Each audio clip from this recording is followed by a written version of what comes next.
Welcome to our channel Bengali lifestyle with ঝিনুক। আমার চ্যানেলে তোমাদের সকলকে অনেক অনেক স্বাগত জানাচ্ছি। সো আজকে হচ্ছে মা বানাবে ধাবা স্টাইলে চিকেন ভর্তা।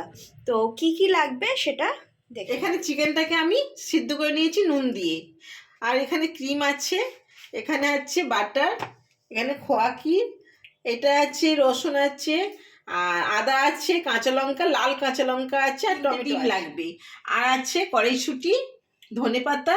এখানে চিকেনটা যে আমরা সেদ্ধ করেছিলাম সেই সেদ্ধ করা জল ব্যবহার করব না, এই চিকেন স্টুর জলটা দিয়েই করব। কড়াইশুঁটিটা দেয় না, কিন্তু এটা আমি নিজের মনের মতো করে দিলাম। তো এই চিকেনটাকে আমি হাত দিয়ে এরকম করে ছাড়িয়ে নেব। তোমরা চামচ দিয়েও করতে পারো, যার যেটা সুবিধা হবে করতে পারো। আমি এটা হাত দিয়েই করে নেব। একদম খুব সুন্দর সিদ্ধ হয়ে গেছে, দেখো। তো মাংসটা এখন ভালো করে আমি করে নিয়েছি, কুচিয়ে নিয়েছি। দেখো এমনি করে ছোট ছোট করে করতে হবে। তো এই কড়াইতে আমি সাদা তেল দিলাম, এটা ননস্টিকে করলেই ভালো হবে। তো সাদা তেল দেওয়ার পরে এবার বেটে রাখা মশলাগুলো আমি ভালো করে ভাজা ভাজা করে নিতে হবে। হলুদ দিলাম, মোটামুটি ভাজা হয়ে গেছে। এবার একটু নুন দিলাম, একটু বাটার দিলাম, মটরশুঁটিটা দিয়ে দিলাম।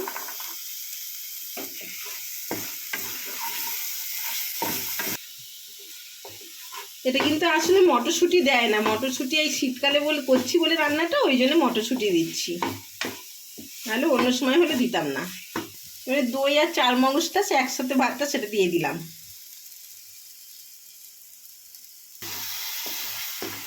দেখো খুব সুন্দর একটা কালার আসছে। এবার চিকেনটা দিয়ে দিলাম, দিয়ে ভালো করে একটু ভাজা ভাজা করব। খুব সুন্দর হয়েছে, ঠিক ধাবাতে যেমন তৈরি হয় ঠিক সেরকম করেই বানিয়ে দেখাচ্ছি, কিন্তু এখানটায় আমি কড়াইশুঁটিটা অ্যাড করেছি। দেখো খুব সুন্দর শুকনো শুকনো মতো হয়েছে।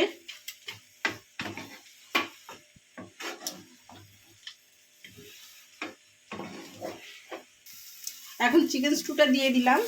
এটা বেশিক্ষণ লাগবে না, 5 মিনিট মতো লাগবে। এটা দিয়ে মানে এটা শুকনো শুকনো করতে হবে। এবার আমি এটা ঢাকা দিয়ে দিলাম।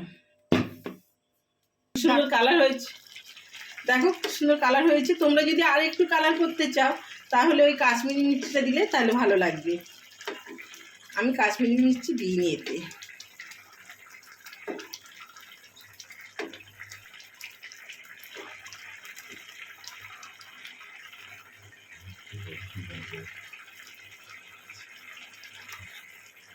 এবার শুকিয়ে এসছে, এবার ডিমগুলো আমি দিয়ে দেবো, কুচো কুচো করে রেখেছি।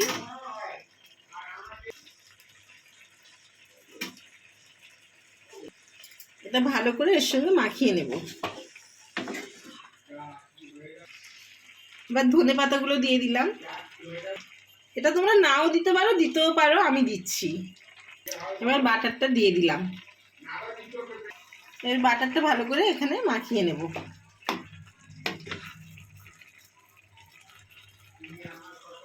এখন আমি ফেস ক্রিমটা দিয়ে দেব। আর এটা না যদিও দিতে পারো তাহলে দুধের সরও দিতে পারো। তো আমি ফেস ক্রিমটা দিচ্ছি। এই রান্নাতে এটা অবশ্যই দিতে হবে, এটাই এর আসল মানে এটা অবশ্যই দিতে হবে। এবার আমি এটা নামিয়ে নেব। আমি মাঝখানে অ্যাড করেছিলাম এই দুটো জিনিস, এটা হচ্ছে কাসুরি মেথি আর এটা হচ্ছে খোয়া ক্ষীর।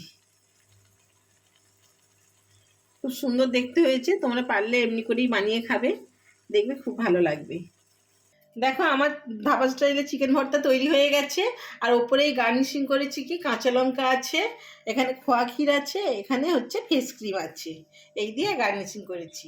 তো তোমাদের যদি ভিডিওটা ভালো লাগে তাহলে লাইক করো, শেয়ার করো, সাবস্ক্রাইব করো। আজকের মতো আমি রাখছি, আবার অন্যদিন অন্যরকম রান্না নিয়ে আসবো।